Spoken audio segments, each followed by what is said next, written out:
Lives in a small town called Buckley, Washington, population 4,145. David wrote how he had been at a party at a friend's house and he was asked to make a beer run, but his car was blocked, so he had to borrow a friend's car that was parked in the driveway. When he got in the car, the Success CD was playing. It was an interview between Paul J. Meyer and me back from our June 2008 issue. He thought it was the radio, so he just let it play. Knowing Paul and his wife Jane personally, I was asking him how he kept such an amazing magic in his marriage of 37 years at the time. In the interview, Paul was explaining how he has sent Jane flowers every week for 37 years straight at the time.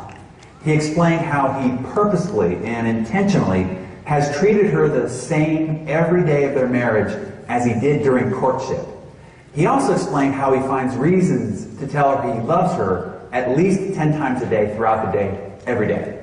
Paul said every morning he set a goal and concocted a plan on how he would make her feel beautiful, respected, and loved that day. For some reason, at that time, in that moment, those words penetrated Dave's heart. That evening, he sat down with his wife, Katie, and said, "Katie, I realized I've been wrapped up in myself and neglecting you. I have not been giving you the attention, respect, reverence that you deserve. I'd like to renew my commitment to you tonight, to be the man I promised to be when we first got married." He said, "I love you, Katie. I always have. But now I promise to tell you and show you every day." Katie burst into tears and she couldn't speak for several minutes. When she finally calmed down, she said, "I have been living with a broken heart for many months now. I didn't think you loved me anymore, and the pain became too much. 2 days ago, I met with an attorney to file for divorce. I was planning to tell you tomorrow morning, but now I don't have to." Dave said in his letter, "That CD saved my marriage. It saved the most important thing in my life." He said, "Paul J. Meyer's example showed me how I could be in my marriage." Dave went on to report, "The past year has been the best of my life. We've never been more in love and never been happier together. Thank you." That is my why. That is why I work so hard at what we produce at Success every month for you and the millions of others who subscribe, or simply find a CD playing unexpectedly in a friend's car. That is why I'm here at this conference. There are many other places I could be today, but this is where I want to be. Why? I'm hoping there's another Dave in the audience today, that there's just one thing I say that pierces someone's heart and awakens their spirit to believe once again in their greater potential. I am looking for just one person's life to never be the same after today. And then I look forward to getting the letter. It will be just one more reason why.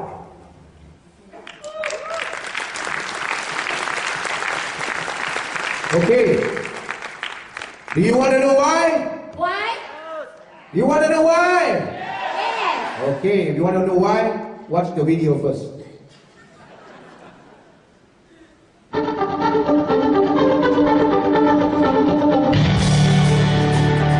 Darren Hardy's been engaging and inspiring audiences with his messages of personal achievement for more than 15 years.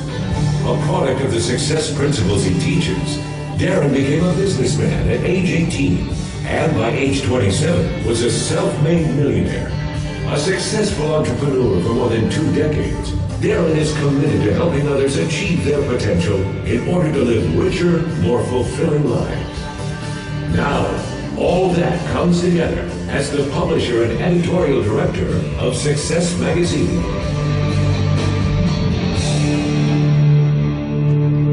Ladies and gentlemen, Mr. Darren Hardy!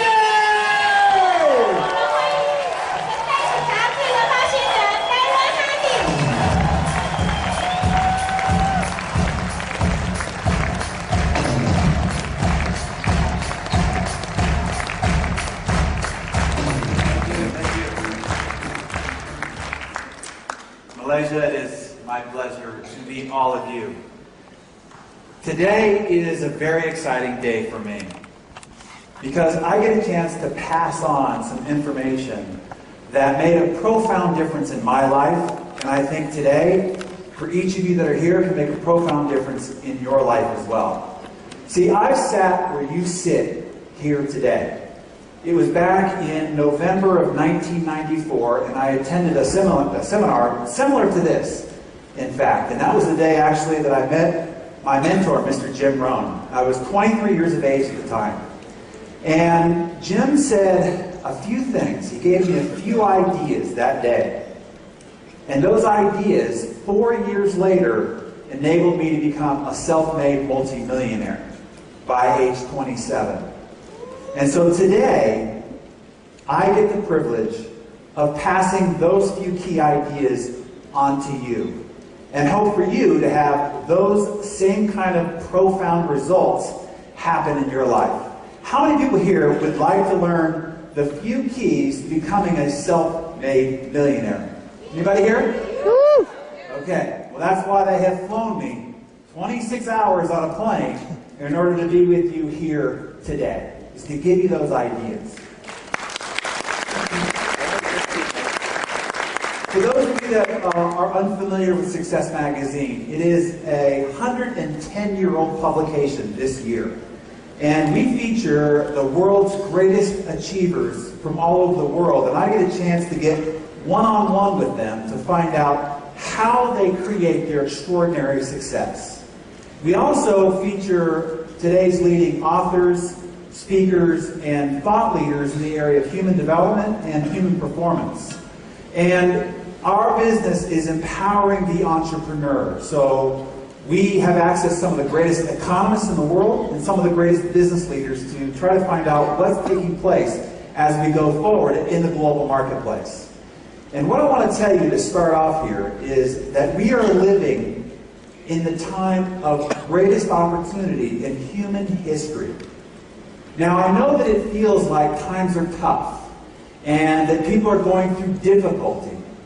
And the reason for that is that we are feeling the death of a dying era. The industrial age is coming to a close, and a new era is being born. And so we're seeing the deconstruction of large corporations. We're seeing the flattening of a global marketplace. And we are seeing technology connect everybody to each other. So that means that every single individual entrepreneur, from their couch with a laptop, has direct access to every consumer on the planet directly.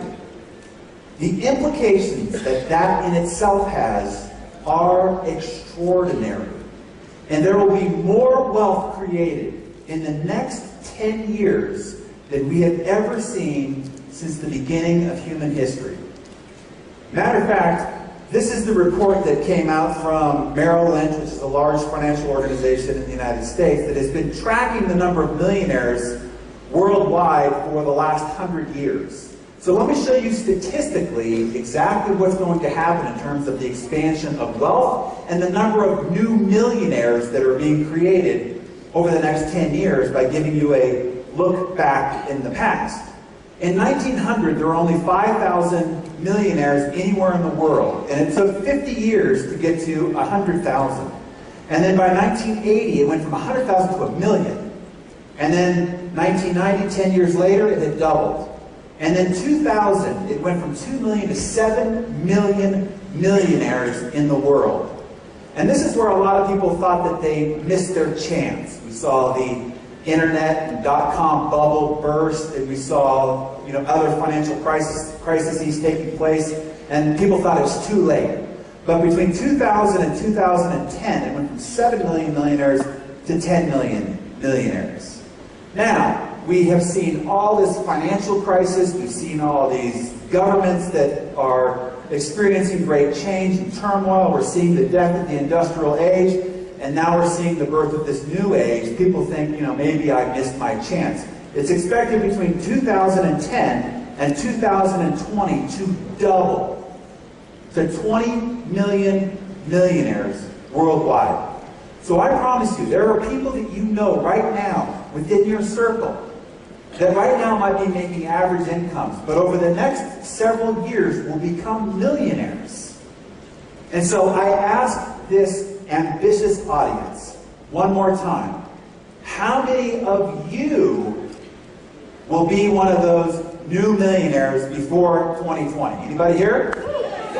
Okay, so that's what I prepared for you, is to show you the way to becoming one of those new millionaires. Now, I've organized the information around the question, well, it doesn't feel like I have what it takes to become a millionaire. The great news is that it doesn't matter where you're at. As you sit there in your chair right now, it does not matter where you are starting at right now. Statistically, it is proven that 90% of the people that have become millionaires started out broke. They started out with no money. 90% of them. And 100% of them started out scared. So, if you're feeling a little scared, if you're wondering whether you have what it takes, just know the Richard Bransons, the Donald Trumps, the Oprah Winfreys, they all started out scared. The hardest part to getting to the millionaire status in today's global economy is finding a proven, incredible opportunity. I have many friends that have great ambitions, they're hardworking, they're dedicated and loyal, but they just don't have the right idea. They don't have the right vehicle, the right business, venture that is going to take them forward, and so they're just stuck in their job. The great thing about all of you here today is that you have already found that proven, incredible opportunity. You are here with Vemma. You are 90% of the way just because you belong to this organization. There are, however, what I see as 4 major landmines that can stop you from becoming one of those new millionaires. And a lot of these landmines, when you first look at them, they look innocent. They look like benefits. They look like good things about this business. But I want to show you that sometimes those things that look good can actually be the most dangerous part about this business. So my job today is to point out where those landmines are and then help navigate you around them so that you too can join the ranks of the new millionaires by 2020 or sooner. So these are what I call the 4 landmines, and then I will show you how to navigate around them. Landmine number 1 is, it's so easy to get started in Vemma. I mean, $1,200 to get started. I mean, it's so easy. You don't need any special education. You don't need a special degree. You don't need any special training. There's no special certificate. And it costs so little to get started. That looks like a good thing. However, because it's so easy to get in, it's also so easy to get out. You didn't have to get this great training, this certificate. You didn't have to pay a lot of money. And because what Warren Buffett calls, you have so little skin in the game, you have very little reasons to stay if it becomes a little too difficult along the way. I have a friend back in the United States, and his name is Charles. And Charles is a hardworking, ambitious guy. And over several years, he joined 3 or 4 different network marketing companies. And each time he got in, he got all excited. He went and told all his friends, and he said, this is it. This is the company I'm going to build my dreams with. And he told everybody about it, and invariable, each time, after a few months, Charles quit the business. And then he was introduced to an opportunity to buy into what's called a franchise-like organization. But it required that he come up with $500,000 in cash and construction guarantees. Well, Charles didn't have $500,000 just lying around. So what he did is, he took his family's dream home that he had finally got, and he took all the money out of the equity in order to come up with the cash. That still wasn't enough money, so he took his daughter's Emma, her college fund that he and his wife had been saving for more than 10 years, and they wiped it out. They took all the money out. That still wasn't enough money, so Charles had the courage to borrow money from his mother-in-law. Now, his mother-in-law, with her now deceased husband, had spent 40 years paying off their home. Charles had her mortgage her house in order to come up with the rest of the money to start this business. Now Charles had $500,000 on the line. Each morning he got up early. Whenever he decided to slack off, his mother-in-law was there to crack the whip. Well, several years have passed now, and Charles is relatively successful. He has 4 stores. But recently, he admitted to me that he hates his life. He's got dozens of high school and college kids as employees who are incredibly unreliable. He has spoilage issues with food services. He has shipping debacles going on. He has legal liabilities. He has employee theft. He's always dealing with insurance claims. He's in a constant cash flow crisis, and he's constantly having to wrangle with other people's attorneys. And so he's relatively successful, but he hates his life. And he said to me, he said, if I had only been as committed to any one of those network marketing businesses as I had to be to this business, he said, not only would I be $500,000 richer, I'd have my mother-in-law off my back, but I'd have the lifestyle I now envy, that I now can never have. And so, I don't want you to be a Chuck. Don't make the mistake of having your commitment to Vemma equal the amount of money it took for you to get started. Because it's so little to get started, a lot of times people make their commitment in equal proportion to what it cost them to get started. That's the mistake. Instead, I want your commitment to equal the size of the opportunity. What is it worth to you if you could have residual income in the tune of hundreds of thousands of dollars, where you could vacation anywhere in the world at any time, where you could send your children to the greatest universities around the world, where you could retire your parents, buy them a home, and set them up financially? What is that worth to you as an opportunity? The commitment you give this business has to equal that. Don't make the mistake of having the little cost of entry equal your commitment. So how do we then increase your commitment without having to have you pay for it? Because the best way to do it would be to require you to put $500,000 of your dollars up here on stage and not let you have access to it until you become a royal ambassador. I promise you, you'd go to all the meetings, you'd be on all the teleconference calls, you'd be prospecting every day because you have $500,000 waiting for you when you succeed. But there's a way to do it without actually requiring you to have to pay for it. And that is the theme of this conference. Identifying your personal, deep-seated, passionate, indomitable reason why. I want to explain to you why this is so important.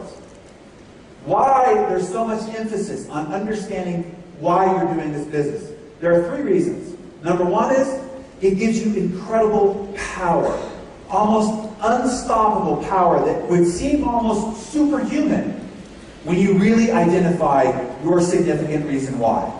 Let me give you an example. These are the Andes Mountains here.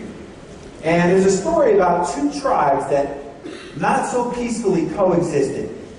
There was the lowlander tribe, and then there was a tribe that lived up in the high mountains. And one day, the Highlanders came down and plundered the village of the lowlanders. And they stole one of the lowlanders' babies and took it back up into the highlands. Well, the lowlanders were infuriated. So they organized a set of their best fighting men to try to go and retrieve the baby. So the men didn't know how to climb the mountain, didn't know the trails that the Highlanders used. They tried one trail and then another. They tried one form of climbing and then another. And after several days, they were exhausted, defeated, and depleted. And they said, it's no loss. And they were organizing their things, ready to give up. And then they saw a woman coming down the mountain, the same mountain they couldn't figure out how to climb. And as she got closer, they realized that she had the baby strapped to her back. One of the men went up to her and said, how did you do it? How did you climb this mountain? We, the strongest men in the village, couldn't figure out how to do it. How did you do it? How did you get the baby? And the woman looked the man in the eye and said, it wasn't your baby. When you take this Vima opportunity and you treat it like your baby, and you are willing to fight for it, you are willing to defend it, you are willing to die for it, that is when you'll have the commitment necessary to see your way to success. Make this your baby and be willing to defend it and fight for it. It also gives you incredible vision. When you understand your reason why, all of a sudden, in the sphere of everything around you, things will become clear. See, life can look a little bit like this. Oops. All right, gave away the secret. Where you've got billions of sensory inputs that are going around you all day, every day. And it just looks like clutter. So you really don't see, in the sphere of all of these images, what it is that you're looking for, because you don't have your reason why clear. However, when your reason why is clear, all of a sudden, in the same crowd, you will see Kenneth, who was there all along. But because you didn't have a clear vision of what your reason why is, you would never have seen him. When you look a little closer, you also see that BK was in that same crowd. He was there all along. But if you didn't have your reason why clear, you would never have seen him. But once it's clear, all of a sudden, in the crowd of all that surrounds you every day, your vision becomes a lot clearer. And number 3 is speed. Your reason why gives you incredible speed. There's a story of 3 kids that are out hiking. And they come to this open field. And like 3 boys, they decide to have a contest. And the contest is who can walk the straightest line. So the first boy lines up his feet, looks intently down, and he puts one foot in front of the other, one foot in front of the other, one foot in front of the other, and he zigged and he zagged. The second boy starts out, and he puts one foot in front of the other very carefully, very carefully, very carefully, and realizes that he's arced way off to the left. And then the third boy starts out at the same point, and he walks a completely straight line with great speed. How did he do it? The third boy picked out a tree out of the horizon, and then he just walked directly to it. When you have a vision, a reason why, a goal out in front of you, you can set your sights on it and walk directly toward it. But what happens is people spend their time just looking at what they're doing today or what they're doing this week with no clear reason why out in the distance. And then they wonder why 5 years from now they arc way off to the left, or they have zigged and they have zagged. So your reason why gives you great power, it gives you great vision, and it gives you great speed.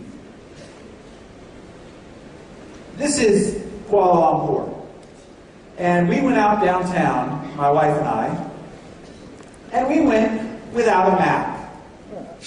And we got lost, which is the reason why I'm sunburned, and I lost 10 pounds sweating through my clothes 20 to 30 times. See, even somebody relatively smart gets lost without a map. Give somebody not so smart a map, and they can find their way. See, your reason why becomes your map. And now it becomes very easy for you to navigate your way to your goal. It is known statistically that people who get lost in the woods, that they end up dying 300 yards from where they started. All the while, they kept walking and they kept walking, thinking that they were going into new territory, but it's found that they end up circling. And in the end, they find them dead 300 yards on average from where they started. When's the best time to get a map? Before you go walking in the woods. When's the best time to get clear on your reason why?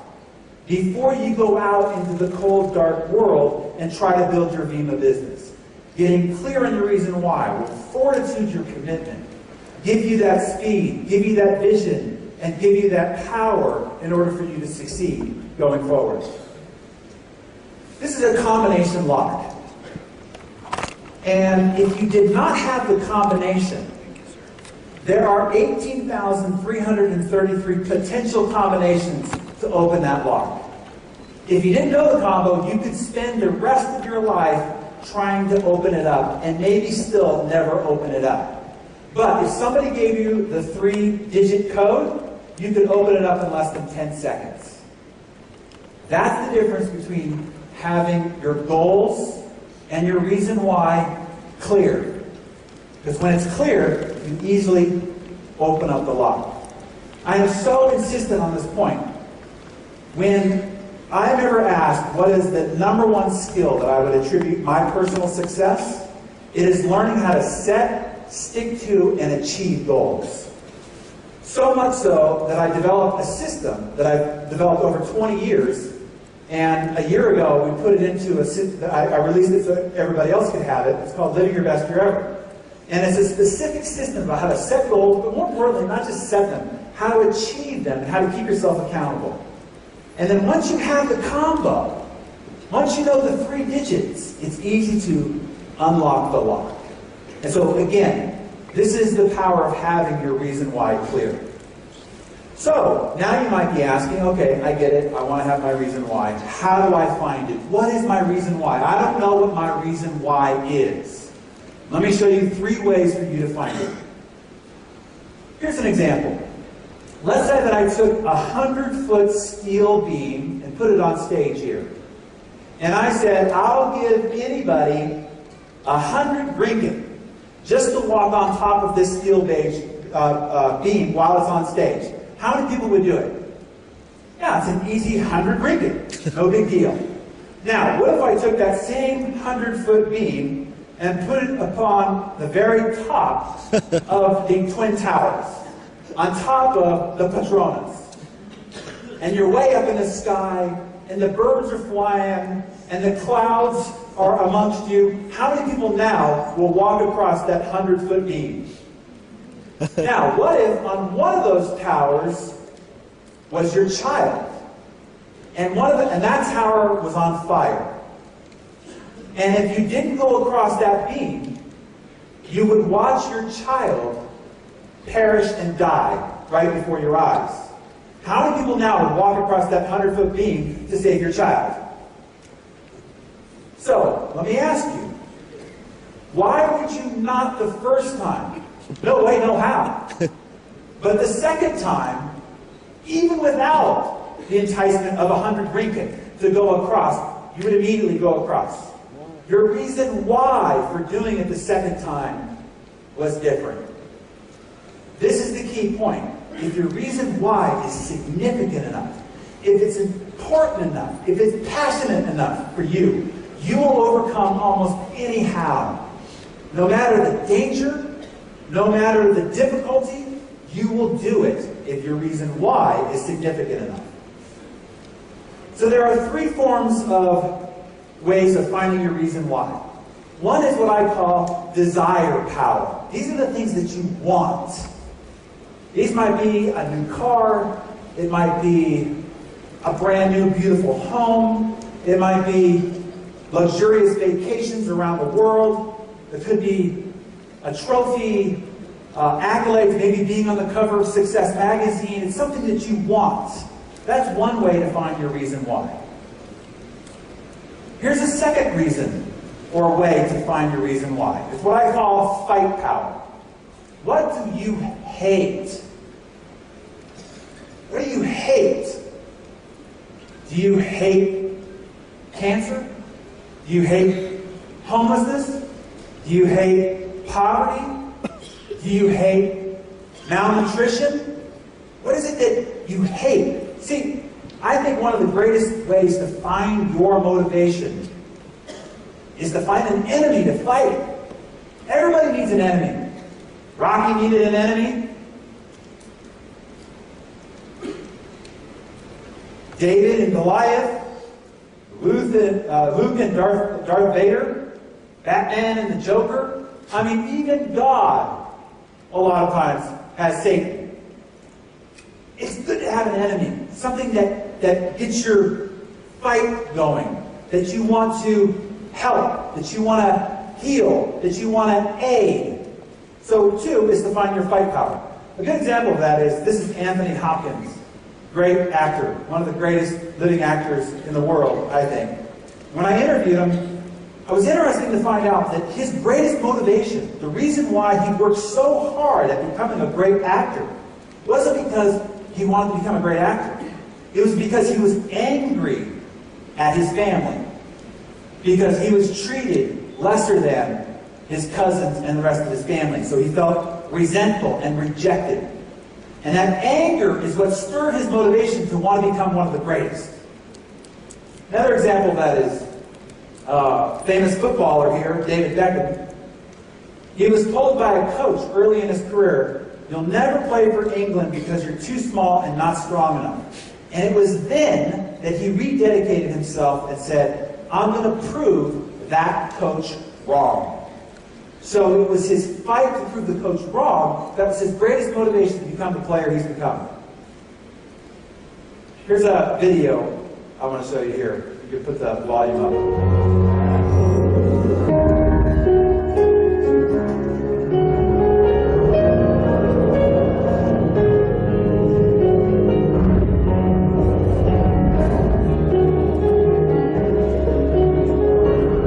Say I'm arrogant. A doper. Washed up. A fraud. And I couldn't let it go. They can say whatever they want. I'm not back on my bike for them.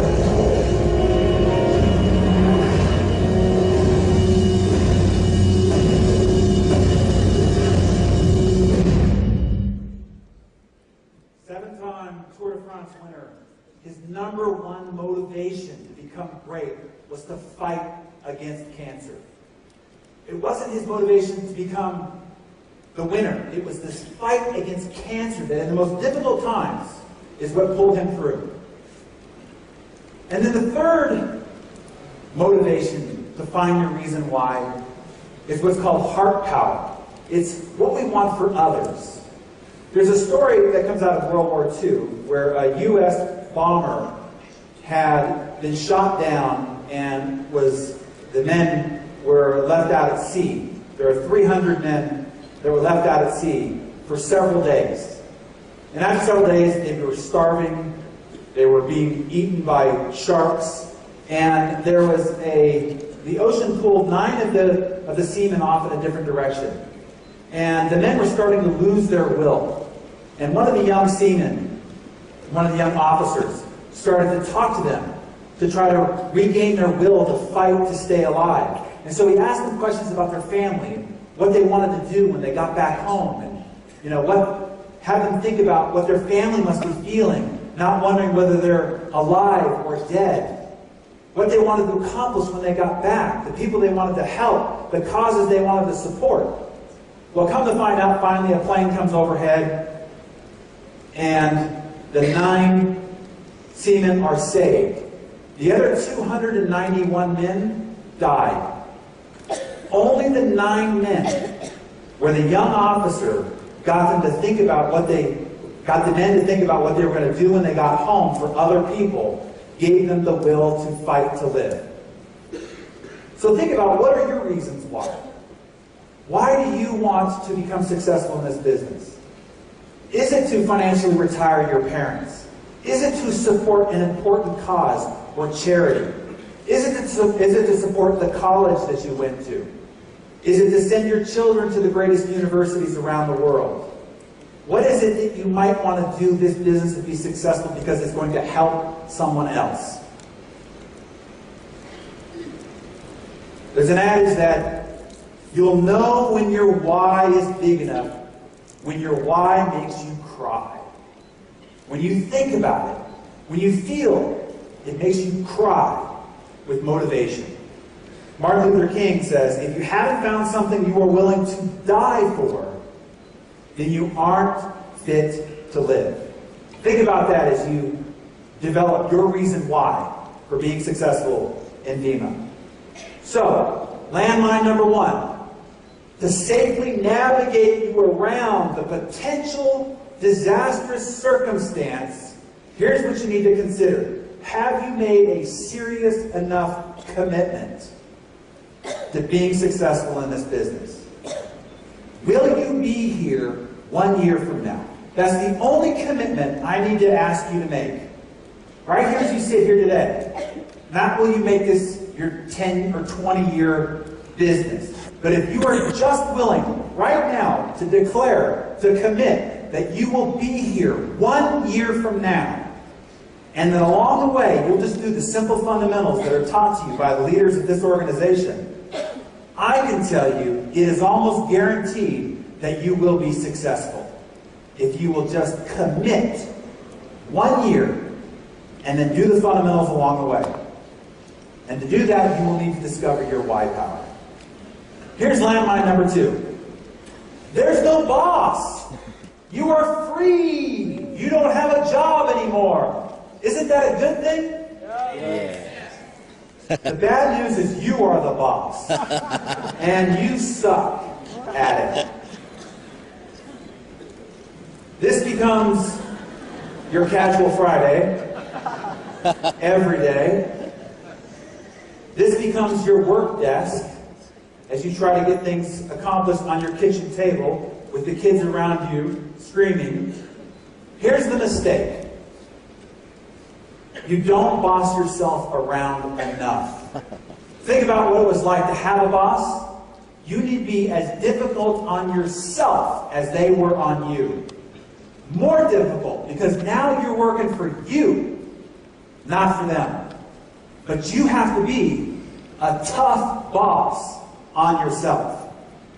You need a structure, you need a system, and you need accountability. Here's the VIMA Business Building Plan.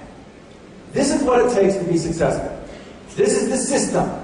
This is what you need to hold yourself accountable for. I'm going to give you the formula right now. This is it. Over the next year, you said you'd be here a year from now. How many people promise yourself? Don't promise BK. Don't promise Kenneth. Don't promise me. How many people promise yourself you will be here a year from now? Okay. This is the only thing. Your leaders will tell you more tomorrow. I'm going to suggest these are the only things you need to do to be successful over the next year. Simply right now. Let me give it to you.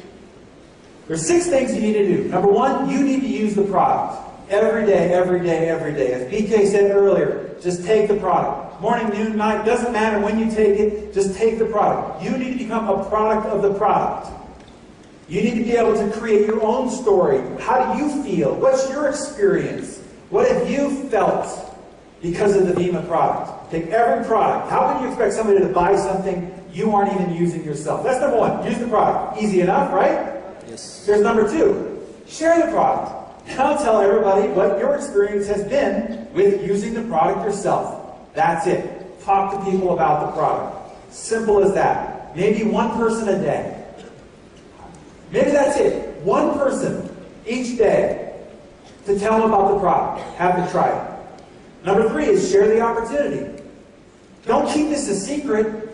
This is one of the greatest opportunities available in the global marketplace for an individual entrepreneur to own their own freedom and to create a passive income stream and afford them a phenomenal lifestyle. Don't keep this a secret. Tell everybody about it. Maybe just 2 people a day. Each day, 2 people a day. That's it. For the next year. 2 people a day every day. Just for the next year. Then you can quit. 4, help others get started. If any one of those people go, hey, that sounds like a good idea, just help them get started. The company's organized a system that's very specific. Just walk them through it. Help them. That's it. You make money by helping others make money. Isn't that great? I mean, what a system. You earn money by helping others earn money. Usually it's the other way around. And here's number 5, promote and attend events. These events right here, lifeblood of the business. This is the most important part of your whole business building, is to attend and promote. Get other people here so that they can experience this magic, so they can meet Kenneth and BK and these other royal ambassadors and the other leaders that you have out on the field. These events are crucially important to your business. And then lastly, is just work on yourself. Develop your personal development. Read good books, listen to great audio. That's it. These are the 6 things. That's it. That's the business. Commit to be here for a year. Do these 6 things every day for a year. You'll join the ranks of the new millionaires. So,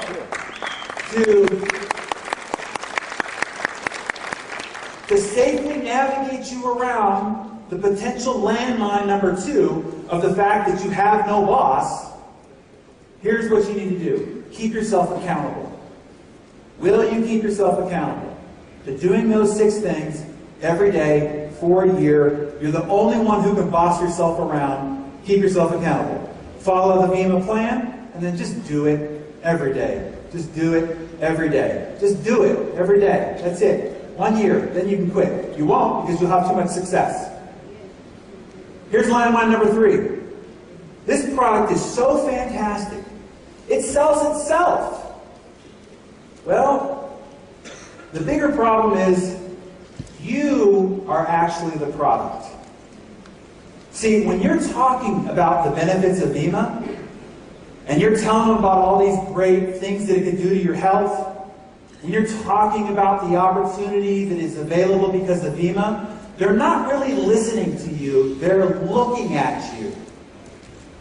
And they're thinking, do I want to be like this person?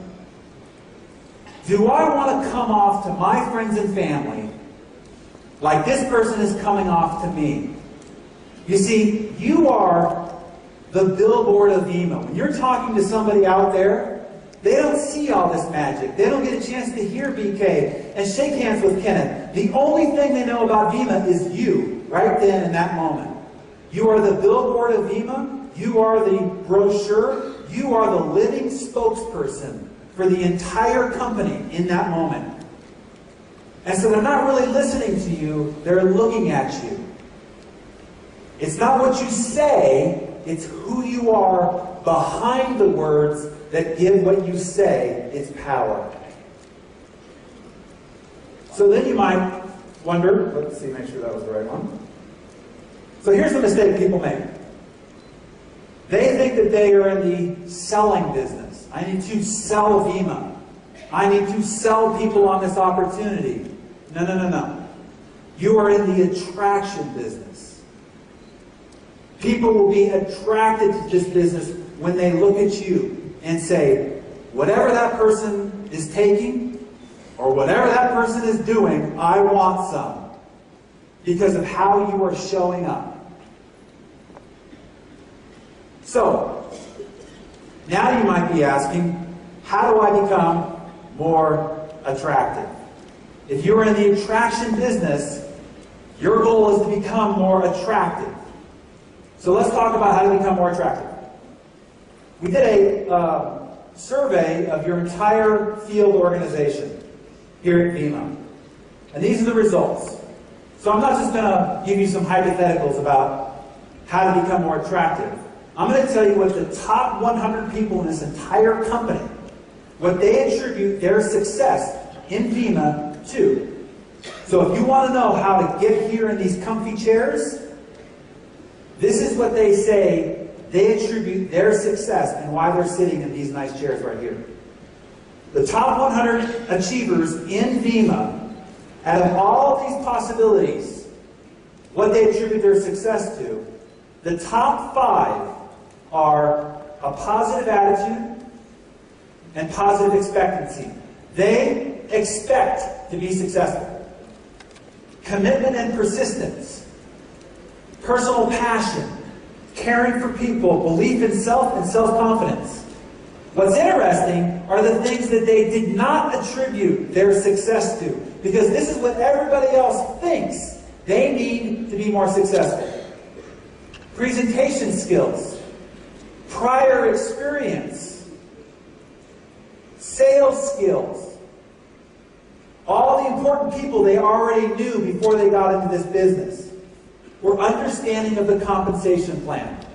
Those were not the reasons the top 100 gave for their success.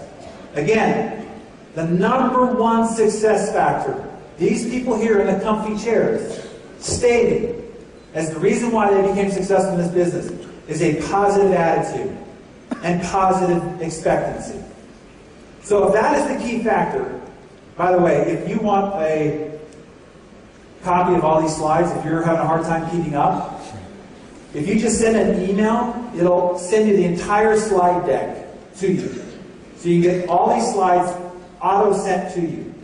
So if you just send an email to vima@darrenhardy.com, doesn't have to be right now, just write that down. I get asked all the time, can I get a copy of your slides? There's no easy way to do it. So if you just send an email, it'll send you an email back and it will show you how to auto-download all these slides that you have for your notes. So now you can just listen. I just want you to find the one or two key ideas that's going to make the big difference for you. So just write it down, vima@darrenhardy.com, and send it within the next 48 hours. So I want to show you how attitude creates results. We always hear attitude is everything, right? Have a positive attitude. Why? How does attitude affect your results? Here's how it works. This is what I call the creation process. This is how we create anything in life. You get in life, your results are an outcome of what you create. We're all creative beings. We all create our results. So, what is it that you're creating? Whatever it is that you expect. You probably heard the adage, expectation manifests into creation. Whatever you expect to happen is what drives your creative process to make happen, which creates the results in your life. So then the bigger question is well, what am I expecting? You're expecting whatever it is that you think about. Your thoughts are driving this whole process. This is the reason why a lot of the big personal development books focus on this issue right here. Think and Grow Rich, As a Man Thinketh, The Power of Thinking Big, The Magic of Thinking Big, The Power of Thinking Positive. You know, all these books are focused on the thought process. So I wanted to ask the question, well, how can I possibly control what I'm thinking about all the time? It's impossible. What is it that's driving my thought process? And the answer is, whatever input you are putting into your ears or in front of your eyes, your thought process is processing. So whatever you're listening to or whatever you're watching, if you're in your car going to your job and you're listening to negative news media about all the murders and scandals and political snafus and the economy is bad and financial corruption and this person's, dating this person and it's bad and ugly and awful, your brain processes that all day long. That's what you're thinking about, whether you know it or not. That's driving your expectation. That's driving your creative process. That's producing the outcomes in your life. See, this is what I call the great fight. What you are fighting against in terms of your thought process every day. All this negative news, sensational media that we are surrounded with all day, every day. The news media business has become so competitive. The only way to get your attention is through shock, sensationalism. And the more grotesque, the more murderous, the more scandalous it is, the more it draws people's eyeballs. The problem is that if you fill your ears and you fill your eyes with this information, all of a sudden your creative process is going down that same path. Here's how it works. Your mind is not designed to make you happy. A lot of people don't realize this. Your mind does not care about your happiness. That's not its job. Your mind has one job and one job only. What is that? To keep you alive. And so when it hears danger, when it hears sensationalism, it lights up like a Christmas tree. And it thinks about and processes that and does what it can to protect you from it all day, every day. See, your mind, this is how it works. Where your attention goes, energy flows. What controls your focus controls your life. To give an example, I interviewed Mario Andretti, who's one of the great Formula One race car drivers of all time. And I asked Mario, I said, what is the key to becoming a successful race car driver? Good question for Mario, right? Here's his answer. He said, don't look at the wall. I said, what do you mean don't look at the wall? He says, wherever your eyes go, your car will follow. See, I live in San Diego, California, and when I was learning to surf, the surf instructor said, wherever you want your board to go, just look in that direction. Wherever your eyes go, the board will follow. And if you are a tightrope walker, what is the one thing you never do? Don't look down. Look down. Why? Because your body will follow your eyes. Your life will follow your focus. So if you're looking at negative news, sensational media, if that is the direction of your attention, that is the direction your life will go. Very important point. Where your attention goes, energy flows, so goes your life. So your mind is like an open vessel. Take this glass. It will hold anything that you put in it. You could put in cyanide. You could put in mother's breast milk. You could put in whatever you want. It will hold it. It won't judge it. And so when you are watching negative news media, it's like putting dirty water in your glass. Dirty, dark, worrisome, fearful images. It's like putting dirty water in your glass. So what do you do when you have a dirty glass? How do you clean a dirty glass? You run it underneath a faucet of clean water. And so what clean water is are images and messages of positivity, of hope, of possibility, of success, of other people that are achieving great things, overcoming incredible obstacles in order to become successful. And if you continue to flush that glass, and you continue to flush it with clear water, eventually you'll end up with a glass of clean, clear water. The key point here is you do not have to seek dirty water. It will be a path to your door. We are surrounded with negativity. Sometimes it's the conversation of your own inner voice. But what you do have to seek out is some source of positive flushing, of positive ideas, positive information, positive support, examples, people, overcoming great obstacles, doing incredible things. Where do you find the time and the money in order to get this information? Let me explain. This is what I call a 10-30 plan. Very, very simple. All you have to do is each morning read 10 pages of a good book, something positive, something instructional, something uplifting. Instead of the newspaper, read something positive because it will send your mind in a direction first thing in the morning. And then 30 minutes of an instructional audio. So as you drive around or as you exercise, what have you. See, I view the flushing of my mind like a race. And my own personal development, the more I can feed my mind ideas and positivity, the more I will get ahead of everybody else. And so I'm constantly flushing my mind at every opportunity. Whether it's when I drive, I've got some sort of instructional CD. Whether you are exercising, it's an opportunity to flush your mind. Whether you're out walking your dogs, you can continue to flush your mind. Now, if you're lazy, you can still flush your mind with positive instructional information and still walk your dog. And if you're super lazy, make the dog drive itself. Just sit in the passenger seat playing the instructional CD. So what are the results? I want to talk to you about the results continuing to build your mind can have in your life. This is what I call a 1,000% improvement plan.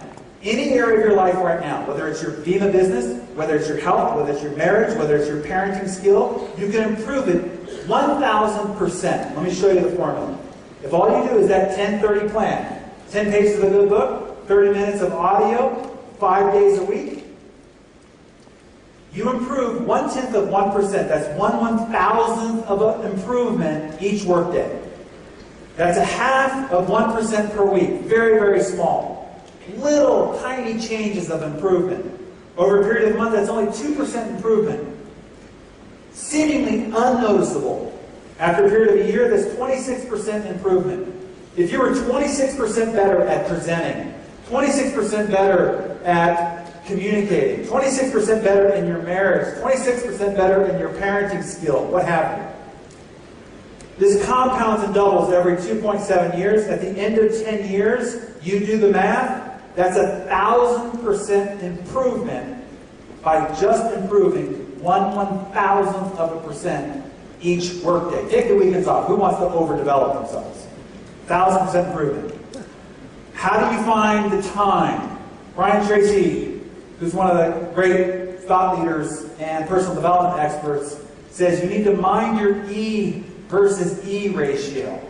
This is your entertainment versus education ratio. He said the one thing that I found is that those that are wealthy spend more time, their free time, in educating themselves.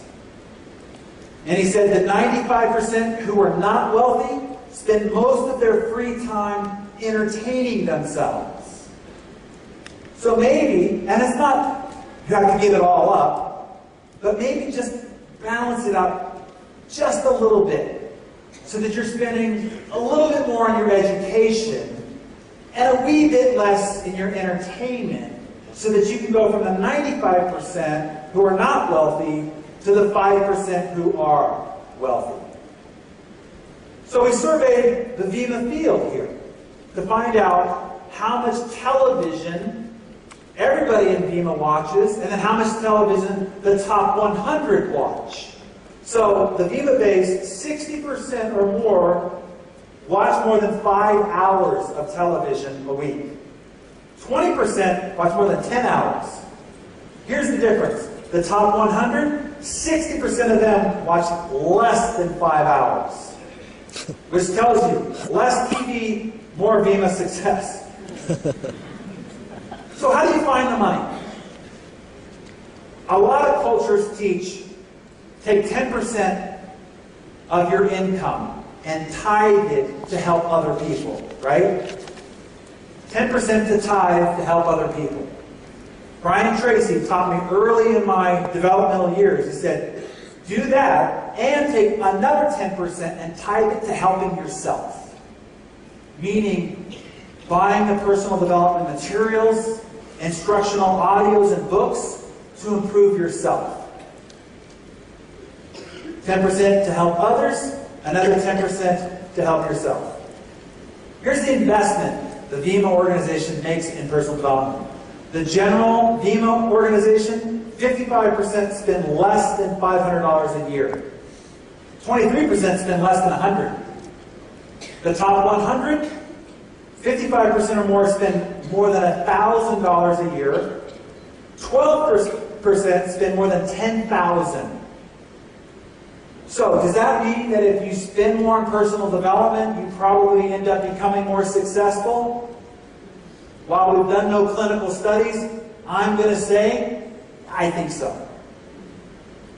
So what's your return on investment? You do invest in yourself.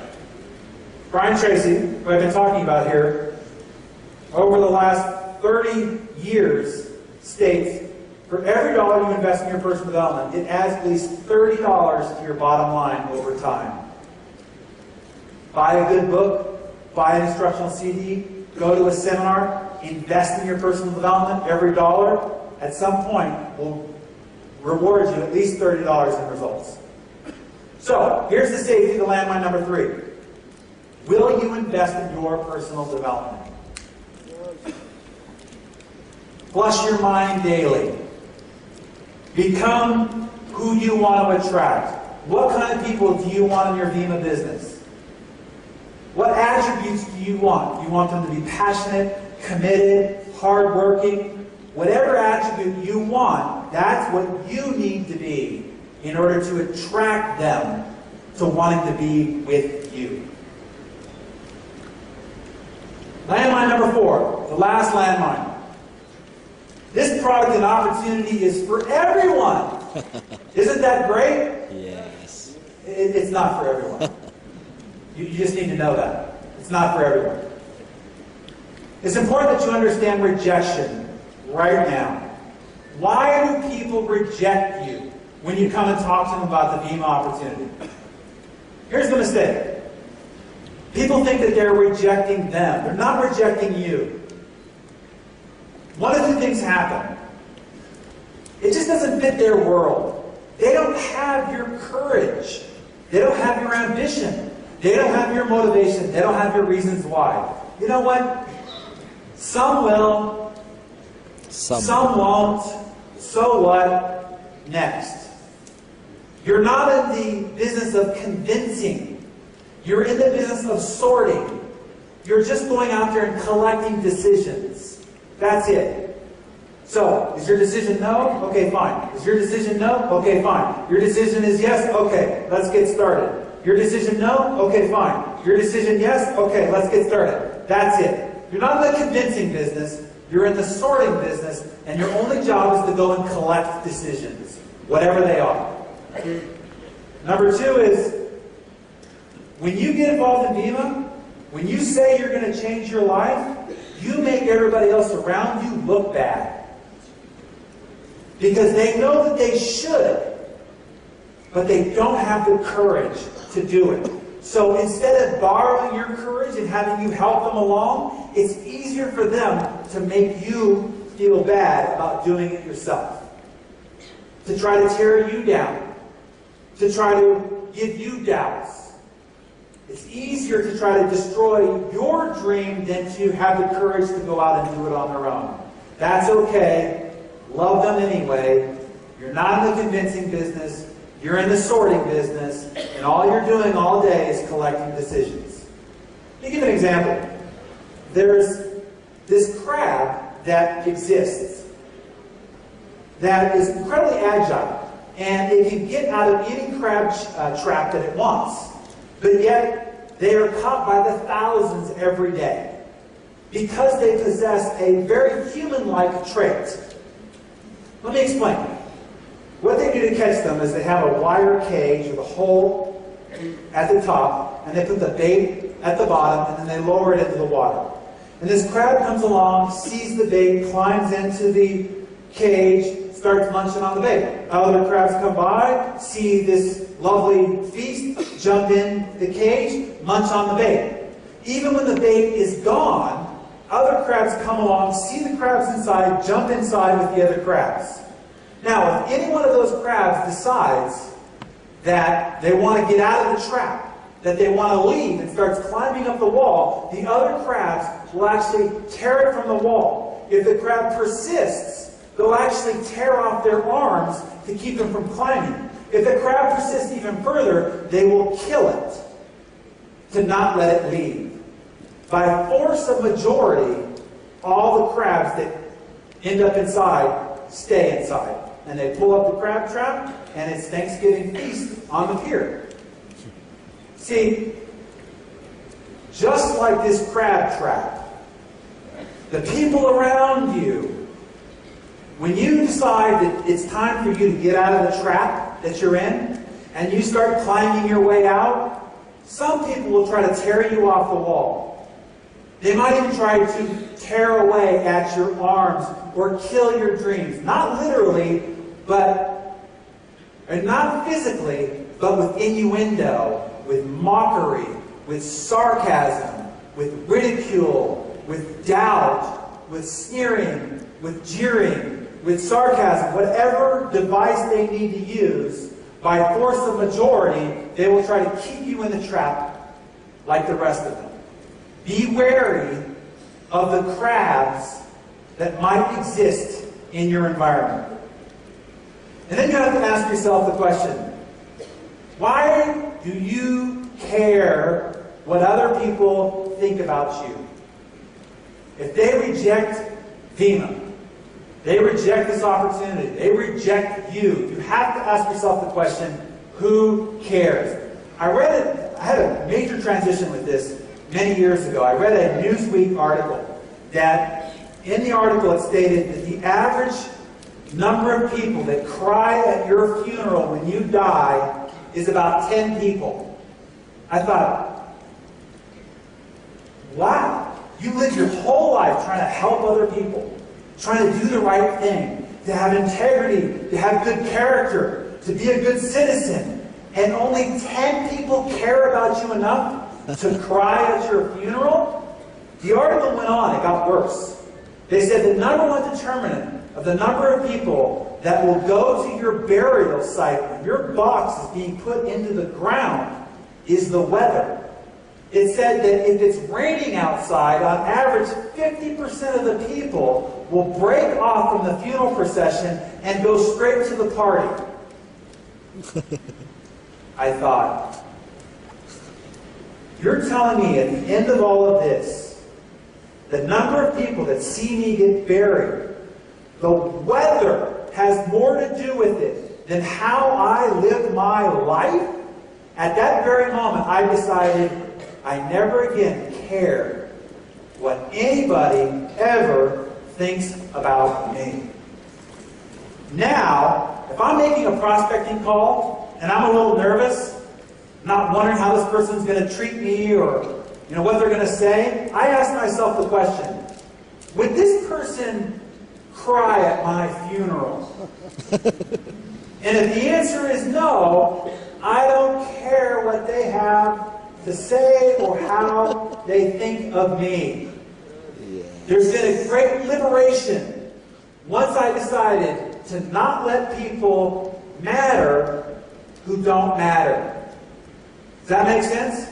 Yeah. We spend our whole life worried about what people are going to say, what they're going to think. Don't let people who don't matter, matter.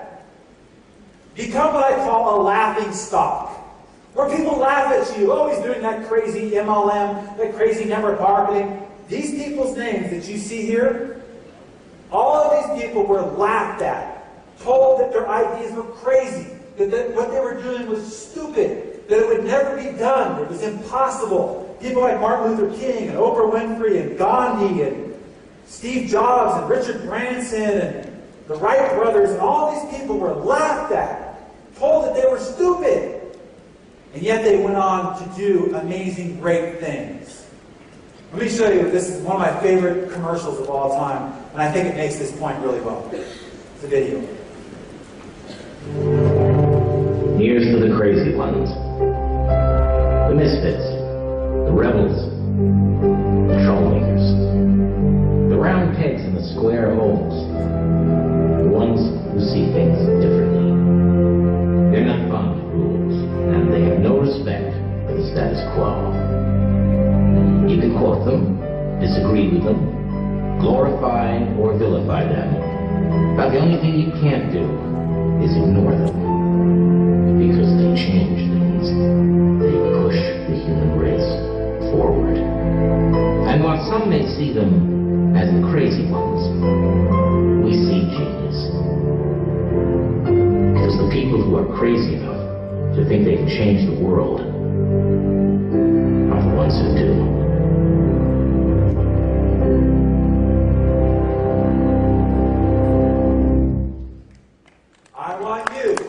One of these people. Let them laugh at you. Let them call you crazy. So, to safely navigate you around landmine number 4, the question is, will you stay strong? Whether you're rejected, whether you are laughed at, whether you are mocked for doing this. One day you sit here in these cushy chairs, and none of that will matter, and you will say, who cares? Ignore the naysayers. Let no one steal your dream. And so to review everything we've covered, this is the formula to get you to become one of those new millionaires. Number 1, make your commitment. Make it deep, make it strong. Number 2, be accountable. Hold yourself accountable to those half dozen things. The VIMA business plan, building plan. 3, develop yourself personally. And 4, stay strong, stay strong, stay strong. And the last message I want to give you, there's a story about an eagle's nest that was perched high up in the mountains. And one day there was this giant earthquake that shook the tree. And one of the 4 eagle eggs was rocked out of the eagle's nest and rolled down the mountainside into a chicken farm below.